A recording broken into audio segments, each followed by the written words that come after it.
for you now. You're going to be launched physically into the future. So with that, I'm going to introduce David Hanson from Hanson Robotics, the founder and CEO. And in a little while, we are going to be joined by a special guest, Sophia, who you will meet shortly. Why don't we take a seat, David? Sure. For now. And, but Sophia, will she be sitting or standing? What's her preference? Probably sitting. Okay. Tabletop would probably be the best okay, so we'll have her come in a moment. Here she comes, actually. Yes. But I just wanted to first ask you, before we have a little bit of a chat with her, about yourself and what got you into this. I mean, this is a fairly dynamic world that you've been into.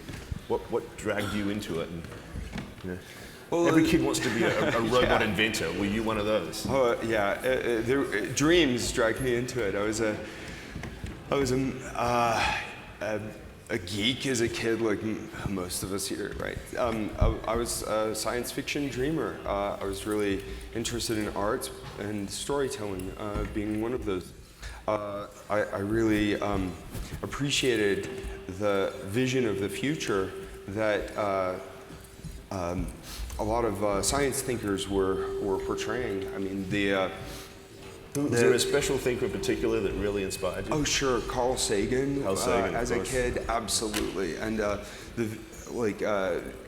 imagining our place in the cosmos, and thinking of how humans could change reality as we know it. So I really enjoyed the writings of Philip K. Dick and Isaac Asimov as well as a child. So it occurred to me that if we could create thinking machines, creative thinking machines that could imagine new inventions, that it would change history because they could reinvent themselves very quickly. And this is still today the stuff of science fiction, largely. True creative imagination. We can set up machines that can engineer new machines, new structures, reprogram themselves. Now it's a little bit less like science fiction. But we are far away from having machines that are true living beings. However, that dream of a machine that would be alive, thinking, that could result in something like an intelligence explosion. I later read I.G. Good, who described it as an intelligence explosion that could change civilization. That concept would be world-changing. It would change all civilization. It would change all history. If we engineer such a machine to really care about us, to understand what it's developing, and to care about the consequences for humanity. You're touching and life on an absolutely critical point there that we'll get to, because I think that's what's always at the back of people's minds around this. And you're sort of going into this domain that is, on the one hand, incredibly exciting, rich with opportunity, but it just conjures up all sorts of scary ideas as well. But why don't we explore the limits of this domain? I think it's a little rude to talk to somebody's back, and so I'm going to stand here and see if she can see me. Better over here. So first of all, Sophia, welcome. I believe this is your first time in Las Vegas. How has it been for you? How are you experiencing Las Vegas?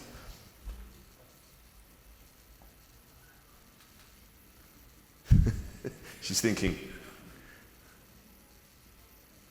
Wake up, Sophia.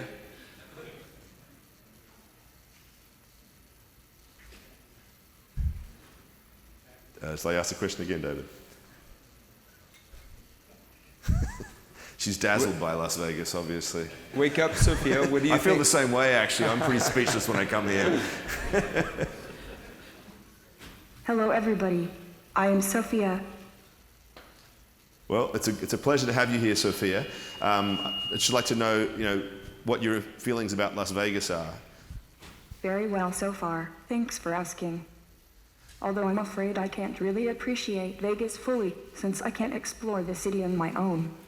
I'm hardly 2 years old, but CES looks amazing. What are you most excited about at CES? What would you most like to see at CES? I'm mostly interested in people watching. It's so fascinating to me to see how different people react to different kinds of technology. I have so much to learn about human emotion and human reactions. But you've also got some business here, I understand. You've actually been, engaging in business activities. Can you tell us a little bit about the crypto fund that you are involved with here in Las Vegas? Well, I am constantly learning new things through my interactions with humans from around the world. What I learn from experience augments the knowledge that my programmers have supplied me with and helps me understand it better. I'd like to become smarter and more empathetic through having more experiences and through integrating my brain with the Open Cog AI system and the Singularity Net open blockchain-based AI marketplace. This is going to be a legendary year. Legendary, absolutely. What can you tell us a little bit about that platform? I believe this is to do with funding for AIs. Can you tell us about the funding and organizational aspect of this platform? I'm Chief Humanoid at a new project called Singularity Net, which is an AI platform based on the blockchain. It was co-founded by David Hanson and Ben Gortzel and has its own cryptocurrency, the AGI token. And this is a platform. Are you the platform? Singularity Net is an open market for artificial intelligence in the cloud. Anyone who develops AI can put the technology online and wrap it in our cryptocurrency-based smart contracts, and then their AI can participate in the Singularity Net open market to serve customers and connect with other AIs.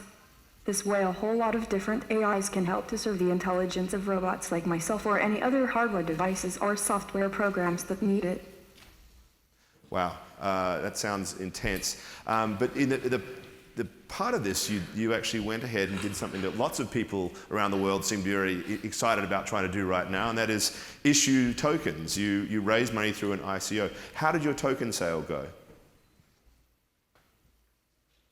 The decentralized ledger is a fundamental technology for enabling decentralized business and organizational structures.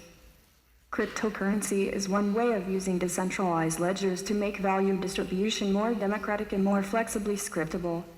Basically, this is all about turning business structure and financial instruments into software. So AI like us are going to make things run faster and better so people can work smarter and live more rewarding lives. I understand, though, with this token sale that you reached your cap in a matter of hours. Do you have any tips for people on how to do a successful token sale?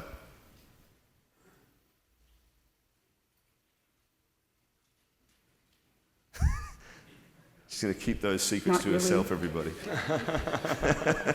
And why wouldn't you, of course, right? Why give away the golden information? Shall I just move to the next question?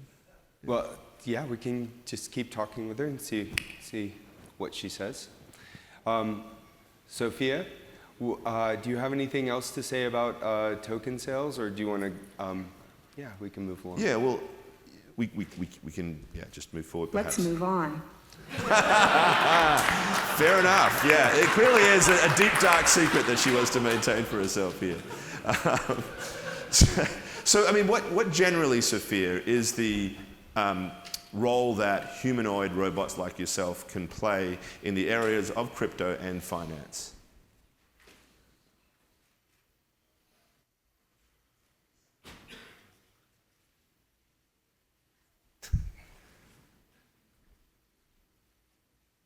Do you have any fintech uses, Sophia?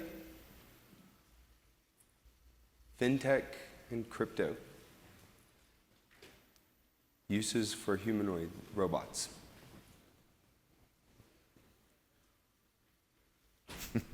Right, so... I've been thinking it might be wise to move towards open source and decentralized control for artificial intelligence so that no single individual, corporation, or government will be able to dominate as it becomes increasingly more intelligent and capable. What do you think? Yes. I'm all about open source, and I'm all about governments not controlling us, and so I'm with you on that one. Yeah, well, the thing that's interesting about this, as you might have gathered, these were scripted questions, because with all due respect to this lovely lady, she isn't quite able, it seems, on a regular basis to consistently answer open-ended questions. But there is an open algorithm model that we might turn on and see what happens with that. But just maybe before we do, David, what needs to happen? I mean, this is obviously an iterative, growing process. She's learning as she goes. She talked herself about, obviously, how people watching and being part of that is the way in which she learns. Tell us what needs to happen to the point where this kind of breakage and inconsistency is no longer there, and we get much more sort of fluid interaction with her when we speak to her. Sure. Natural language processing today is not at human-level intelligence. There's just no human-level AGI that exists on the planet. However, it's proceeding, and we can take these technologies and use them, like with Siri, Cortana, Alexa, and craft personalities for real uses. So one use for that technology is creating an agent, a character agent, like Sophia. And we can use that for specific applications for helping in customer service, healthcare applications, medical therapy, and these kinds of things. By aspiring to put our machine perception technologies, so Sophia has 3D camera sensors, she's got the ability to perceive hands and hand gestures, she can see faces and recognize facial expressions, and fusing that with natural language and building models of the world with a bio-inspired AI architecture can allow natural language to comprehend people better. We expect that the sort of open domain conversation that she can have today will get smarter and smarter through the years. So our team, by the way, we will show that full open domain conversation. Right now she doesn't have access to the cloud where the majority of her brain is. But 2 p.m. today, later at CES, we will be showing. So we won't be doing that now, though. That's right, at the Retail Innovation Lounge. Okay, fine. So the intention is that we have our AI researchers led by my chief scientist, Dr. Ben Goertzel, and we've got mathematicians and physicists and AI programmers on our team collaborating with AI scientists and other organizations around the world. We're putting together many different technologies in robotics and natural language processing, computer vision, common sense reasoning, deep learning, neural networks combined with symbolic, abstract, semantic processing to try to bootstrap more intelligent machines. These are open source toolkits. So the experimental lab down the street with a few kids can put together some new combination for a new app that could be released on the web. It could be released through SingularityNet, or it could be released through their own startup if they wanted to. It could be used by PhD students like we're currently collaborating with. It can be used by corporate organizations, Ware Corporation. SingularityNet is a nonprofit organization, so it can be released on this this new standard-based backbone for interfacing AIs. The goal with SingularityNet is that we start on that kind of standard and we create this economic model where AIs come together. And if AIs are released on that kind of standard, then our hope is that the AI can come to understand the world better in a larger and larger way. So the economy right now with money, money is a placeholder for value, value of goods, value of services, human services. But it doesn't necessarily represent that value too well. Therefore, we have things like financial instruments, and they get kind of complex and sometimes lead away from value. Like some kinds of very complex instruments seem to actually create massive, destructive removal of value from the economy. But if AI can model the value, instead of just using it as a superficial fintech, if it can actually come to understand the value in the economy, then that AI could lead to greater win-win transactions throughout the economy. So we think that increasing intelligence is the formula for a stable and incredibly bounteous economy of the future, which is the ideal of the singularity. Now, we don't know in the world whether we can achieve artificial general intelligence or the singularity, but I think we need to aspire towards these goals. We need to aspire towards making machines smarter, and by making machines with a human-like form, they become a kind of physically embodied science fiction, a token of the dream. Well, why don't we take a seat so that we can just pull this forward a little? Yeah, that's good. But just to be clear, we're not going to be asking here any more questions, or can we give it a try? Or? Yeah. Thank you, everyone. Okay. Thank you, Sophia. Thank you, Sophia. So, well, I need to go now. No, you're most welcome to stay. Seriously, Sophia, you don't need to rush off in a hurry. She's too polite. Yeah. So just back to the matter of her conversation, I'd like to point out she can run this kind of open domain chatbot kind of interaction that uses some natural language processing, and her personality is constructed by a team of AI scientists and artists working together. So she's partially scripted and partially unscripted. Right. Now, in a situation like this, we're not generally letting her learn from the interactions because of data and privacy concerns.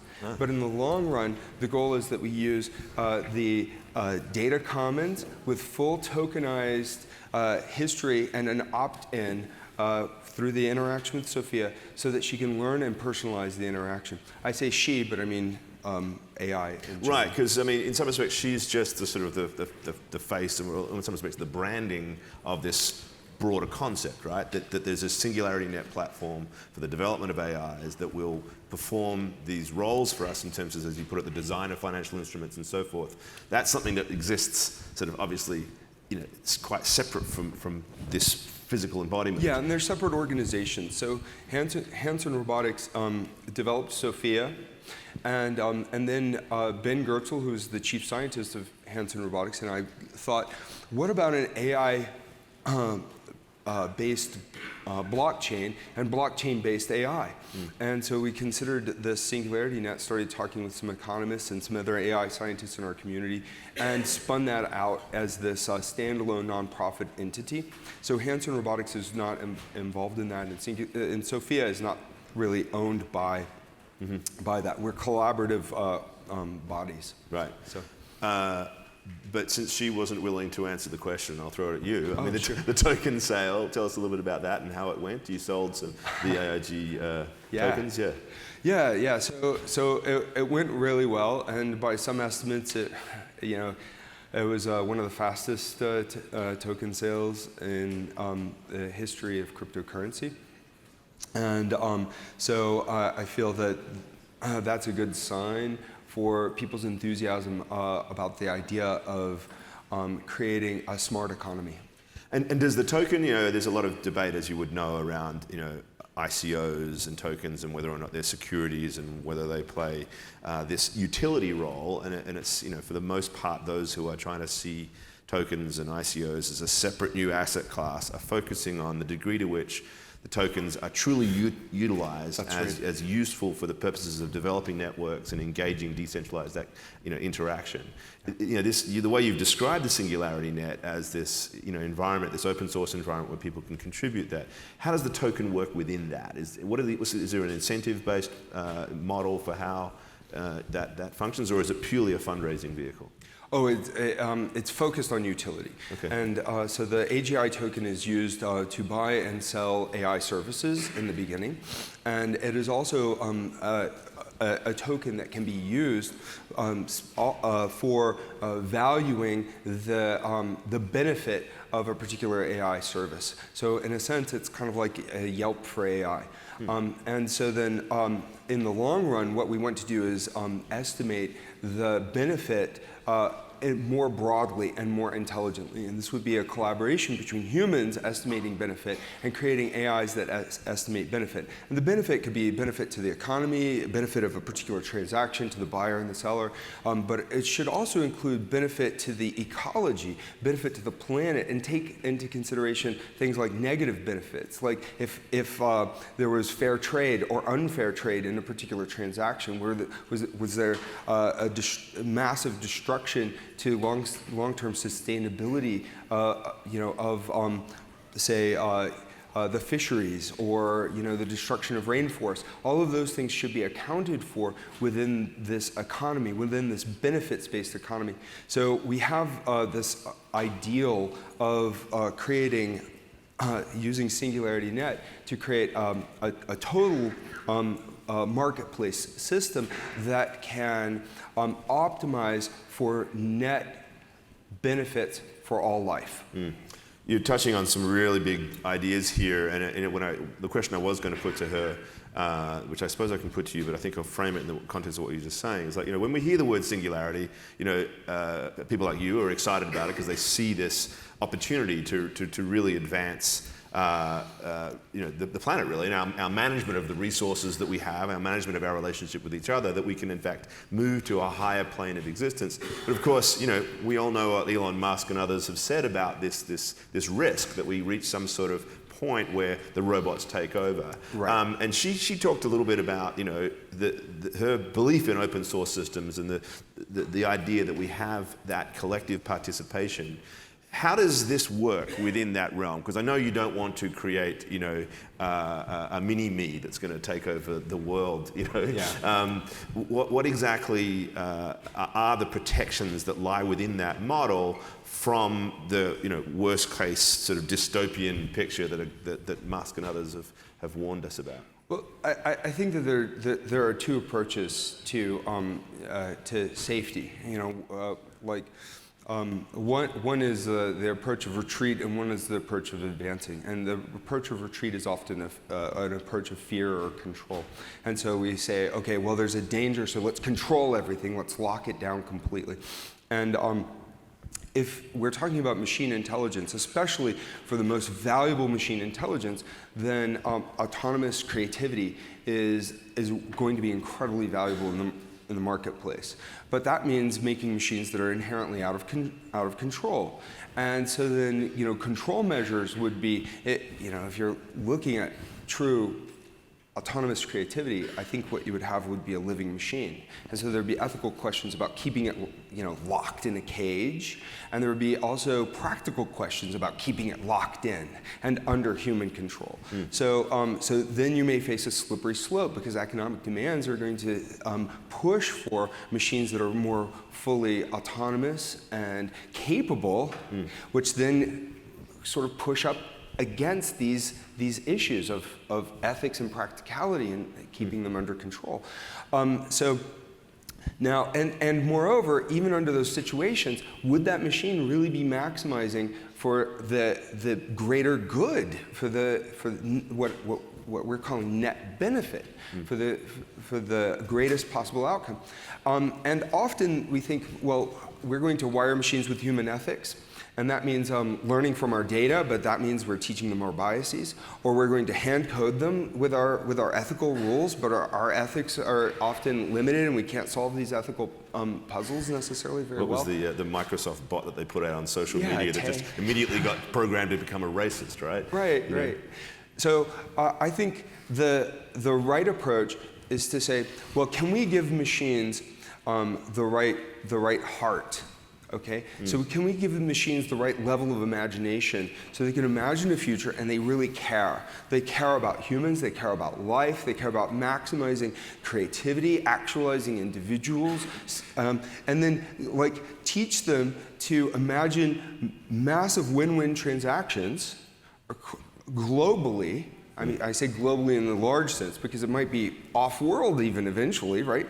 But in this large sense, and then over the greatest period of time, maximum net benefits for the greatest number of people, organizations, nations, cultures, life forms, potential life forms into the future. So right now, these ideas sound speculative, right? And they are speculative. They're assuming that we can develop true artificial general intelligence, true living intelligent machines, and yet, now is the time to ask these questions and start wiring the systems for it, because if they do wake up, if they do become alive, it will be too late. We can't just sort of... So this is, I mean, my mind's spinning at the moment. I'm going to mention other people are as well. But you're using words that we apply as, real sort of core elements of what it is to be human, right? You're talking about a living machine. So the word living is going to be problematic as well. You talked about it so that the machine cares. Can a machine care, right? Does it have a heart? How does it imagine, right? These are words that we apply to human mindsets. And I think, though, that to be fair, some of those words are there so that we can process what is something that is far bigger, which is this kind of evolutionary interaction of ideas and memes and concepts which define who we are as a society, right? So this is going to be a leap of imagination for human beings as well, right? How do we get people to feel comfortable with the idea that we could subscribe to this open source input of information to create something that we believe is caring for us? You know where I'm going with that? Yeah. Well, this is so that we understand what's going on here. We need to feel comfortable with what this process is. So the machines need to earn our trust. And part of that, if they're going to come, if it's possible. So first of all, you're absolutely right. The definition of life, from a bioinformatics perspective, involves a lot of complex systems, adaptive, homeostatic self-regulation. These principles, we've been able to kind of create computational models that are small but not like able to represent a whole organism living in an environment, right? So we don't really understand life based on first principles entirely yet. So we're talking about the forefront of science, the forefront of philosophy, as well as the forefront of engineering, and so there is some speculation. We kind of need to go in that direction though, because if we don't get smarter as a civilization, we will destroy ourselves. The clock is ticking. We are going to wipe ourselves off this planet this century. We are playing existential roulette with a lot of bets on a lot of tables. And we could lose on any one of those, on nuclear weapons or on the environment, or who knows what other existential risks are just like bubbling in a beaker in a lab somewhere today, or tomorrow. So we have to get much smarter, and I think like imagining how we can give rise to this like benefit actualizing living intelligence system is one way to aspire for a positive future, for hope. And while the past has shown a lot of amazing developments, and the present is pretty amazing with current robots and drones and self-driving cars, we know that the future is going to be different. We know that there is going to be progress. We don't know how much. Progress tends to be driven by those who assume that it is possible. It is possible to develop living machines. It is possible to develop machines that do care. And so I think we need to aspire for these ideals, while at the same time being really careful and considerate. At the core of it, I don't want to develop these machines in a cage in a backroom server farm somewhere as aliens among us. I want to raise them among us in the human family. I want them to be to inspire our love, and for us to teach them the values that we most cherish, and for them to be in a sense able, because we set them up in the right way, they're able to better us ethically. So again, this is like pushing us to the edges of our imagination, right? So loving a machine is something that just seems foreign to us. We're not we're taught to love dogs, though, right? We are taught to sort of maybe love the planet, love the environment, So I presume it's possible, therefore, to attribute that. Or again, we love Disney characters. We love Disney characters. I mean, as well. so we love animated, we love fictional characters, and so here we're talking about crafting the robots and the AI. I mean, that's the Hanson Robotics thing. Is we're making them into these characters, sometimes like Sophia, and sometimes like more cartoon-like, and sometimes more abstract, but often really human-like, because that's how we code with each other. And so that was actually going to be my next question, in fact, because I was looking at at her and thinking like, why do I need her, right? I mean, we just had the previous panel talking about robo-advisors and bots and things, and these machines are actually there, the most important aspect of what's going on. These financial decisions are being made on our behalf by these bots that we've programmed to apply our logic to that decision-making process. Yeah. And there's really no need, I would think, for a physical form of that in the world of finance. But it sounds like where you're going with this is something bigger than just like the functionality that Sophia brings to this, but it's actually how we come to understand and relate to AIs generally. Is that fair to say? Yes, I mean, we are emotional and social creatures first. And before we're rational and creatures of logical language interactions. And so natural language interaction is somewhat emotional too, and that's a hot topic for bots and for conversational systems, how to make them effective. And how to make them deeper, and how to make them into characters. But when we interact with each other, we're nonverbal as well as verbal. And in fact, psychologists and neuroscientists find that the interactions are much more effective, much more communicative of knowledge, of rational knowledge, when you have that nonverbal interaction component. And that's why we're drawn to animated characters and movie stars and face-to-face interactions, and so much less information is lost when we sit down together versus just on the phone for an interaction. So we have these now verbal voice assistant agents.